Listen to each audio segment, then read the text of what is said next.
Guys, pengungan. Cowok, cewek, yang penting subscribe. Ya. Kalau enggak, ntar digigit cacing. Oke, dadah, assalamualaikum.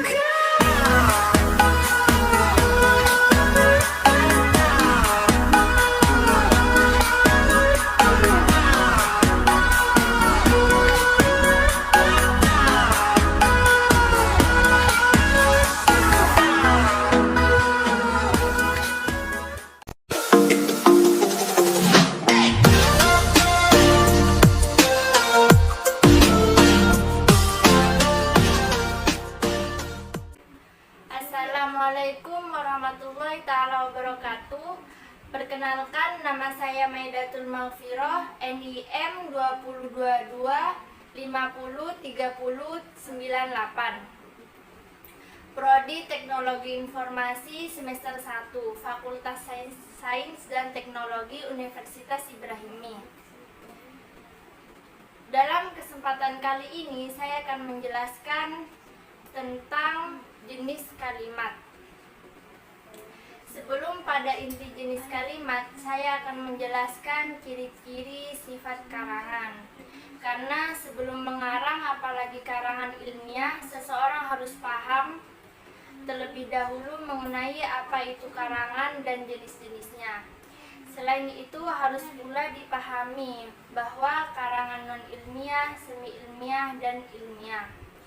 Ketiganya memiliki sejumlah perbedaan sifat seperti ini. Yang pertama yaitu non-ilmiah. Ciri-ciri sifat-sifatnya adalah tidak terkait oleh aturan bahasa yang baku, struktur tidak baku, walaupun tetap sistematis. Dan yang ketiga yaitu non-faktual atau rekaan. Yang selanjutnya subjektif, dan terakhir biasanya berbentuk narasi, deskripsi, dan campuran. Sifat karangan selanjutnya yaitu semi ilmiah. Sifatnya yang pertama menghindari istilah-istilah teknik dan menggantinya dengan istilah umum. Kedua yaitu struktur tidak baku walaupun tetap sistematis. Yang ketiga pengamatan bersifat faktual. Yang keempat bersifat campuran, objektif dan subjektif. Yang terakhir yaitu biasanya berbentuk eksposisi, persuasi, deskripsi, dan campuran. Dan sifat karangan yang terakhir yaitu ilmiah. Sifatnya yang pertama sumber bersifat faktual, yang kedua bersifat objektif, yang ketiga menggunakan kaidah bahasa yang baku, dan yang keempat terikat oleh aturan lazim. Yang kelima struktur bersifat baku, dan yang terakhir argumentasi dan campuran. Dan selanjutnya yaitu jenis-jenis tulisan.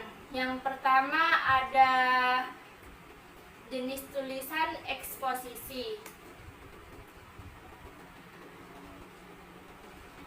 Karangan eksposisi adalah wacana yang bertujuan memberikan penjelasan, informasi, keterangan, dan pemahaman kepada pembaca atau pendengar tentang suatu hal.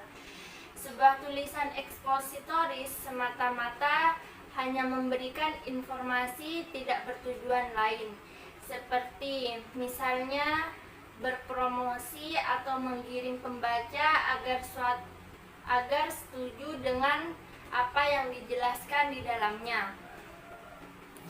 Jenis karangan ini dapat kita temukan dalam kehidupan sehari-hari di media massa.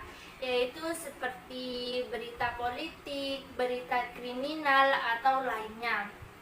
Karena sifatnya memaparkan, karangan eksposisi ini dapat juga disebut paparan. Yang selanjutnya yaitu yang kedua, argumentasi atau bahasan.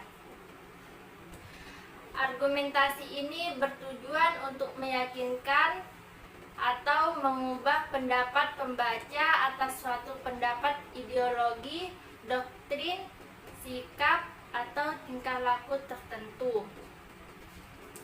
Dengan demikian, penulis harus menyusun karangannya secara logis dengan alasan atau data yang mampu meyakinkan pembaca.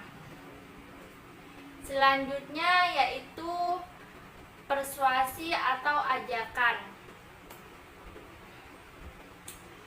Karangan persuasi adalah karangan yang bertujuan meyakinkan pembaca, membuat pembaca percaya, atau membujuk pembaca atas apa yang dikemukakan oleh penulis. Karangan persuasi dapat digolongkan ke dalam 4 kelompok, yaitu yang pertama persuasi politik, yang kedua persuasi pendidikan, yang ketiga persuasi advertensi, dan yang keempat persuasi propaganda. Yang keempat yaitu narasi atau kisahan.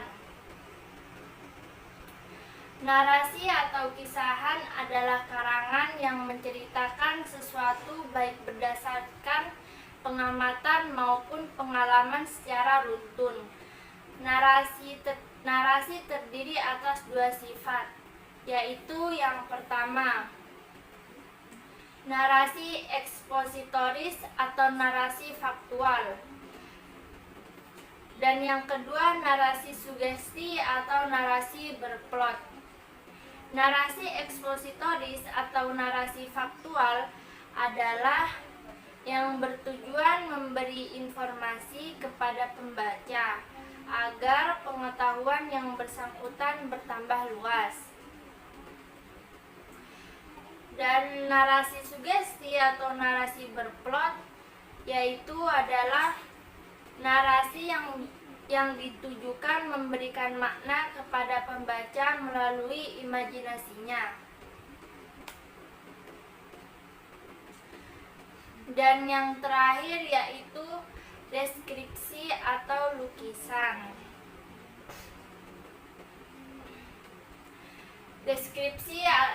Deskripsi adalah jenis karangan yang menggambarkan bentuk objek pengamatan dari aspek rupa, sifat, rasa, atau corak sesuai dengan keadaan yang sebenarnya. Selain menggambarkan perasaan bahagia, takut, sepi, sedih, atau gembira.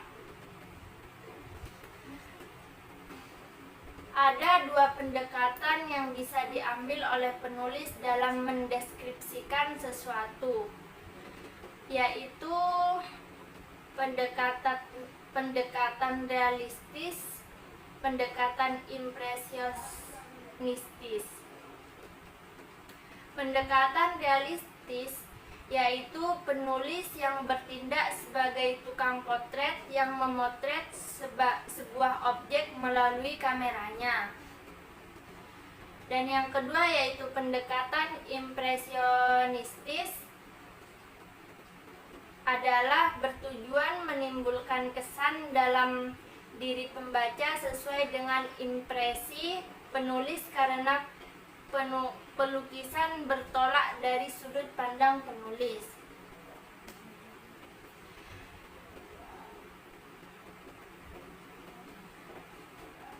Sekian dari saya, kurang lebihnya mohon maaf dan terima kasih. Wassalamualaikum warahmatullahi taala wabarakatuh.